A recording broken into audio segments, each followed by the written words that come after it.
যে শিবিরের নেতারা কিরকম মুখ, আসলে আমরা মুখেও সেই শব্দ চয়ন করতে পারছি না, যে তারা এরকম একটা অসামাজিক কাজ করতে গিয়ে প্রথমে ঢাকা বিশ্ববিদ্যালয়ের সূর্য সেন হলের শিবিরের শীর্ষ নেতারা সেখানে ধরা খেয়েছেন, হল থেকে বহিষ্কার হয়েছে।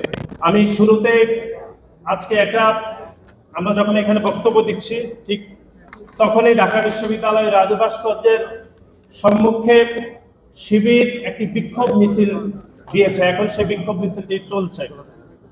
আমরা আপনাদেরকে একটু পিছনে ফিরে দিতে চাই। সেটি হচ্ছে, আপনারা সকলে অবগত আছেন, এটি খুবই বিব্রতকর।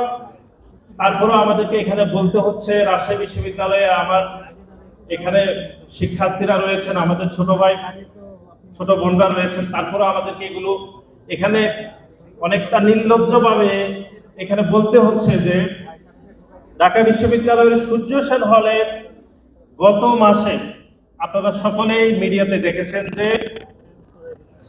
যে শিবিরের নেতারা কিরকম মুখ, আসলে আমরা মুখেও সেই শব্দ চয়ন করতে পারছি না, যে তারা এরকম একটা অসামাজিক কাজ করতে গিয়ে প্রথমে ঢাকা বিশ্ববিদ্যালয়ের সূর্য সেন হলের শিবিরের শীর্ষ নেতারা সেখানে ধরা খেয়েছেন, হল থেকে বহিষ্কার হয়েছে।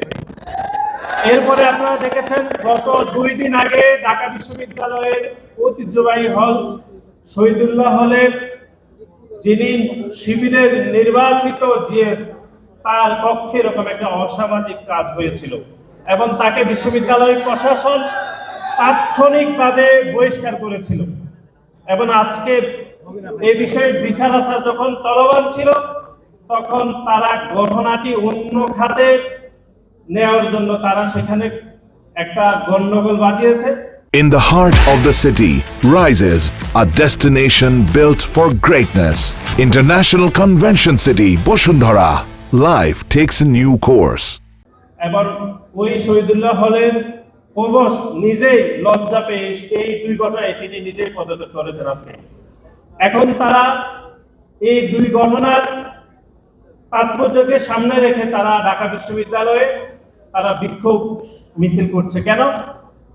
আমরা জানতে চাই যে শিবির গত 2 বছরেরও বেশি সময় ধরে বাংলাদেশের প্রত্যেকটি ক্যাম্পাসে নারীদেরকে যে হেনস্থা করছে, বিভিন্নভাবে সাইবার বুলিং করছে, তার বিপরীতে বাংলাদেশ জাতীয়তাবাদী ছাত্রদল সহ বাংলাদেশের অনেক গণতান্ত্রিকামী ছাত্র সংগঠন যখন তাদের বিরুদ্ধে অবস্থান নিচ্ছিল, ঠিক তখন তারা কি করলো?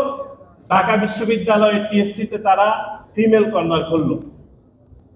আমরা স্পষ্টত মনে করেছি যে বাংলাদেশ জাতীয়তাবাদী ছাত্রদল সহ অনেক ছাত্র সংগঠন মনে করে বিশ্ববিদ্যালয়ের যে স্বতন্ত্র আইডেন্টিটি বা ঢাকা বিশ্ববিদ্যালয়ের যে চরিত্র, তাতে ঢাকা বিশ্ববিদ্যালয়ের টিএসসিতে আলাদা ফিমেল কর্নার করার আদৌ কোনো প্রয়োজন আসলেই নেই।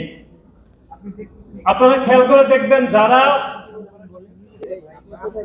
এরকম একটি বিকৃত রুচিবোধ বিভিন্ন ছেলেদের হলে দিনের পর দিন করে যাচ্ছে, তারা নাকি নারীর সুরক্ষাতে তারা টিএসসিতে তারা ফিমেল কর্নার করছে। এরকম একটা অবাস্তব এবং নির্লজ্জ কাজ তারা ঢাকা বিশ্ববিদ্যালয় করে যাচ্ছে।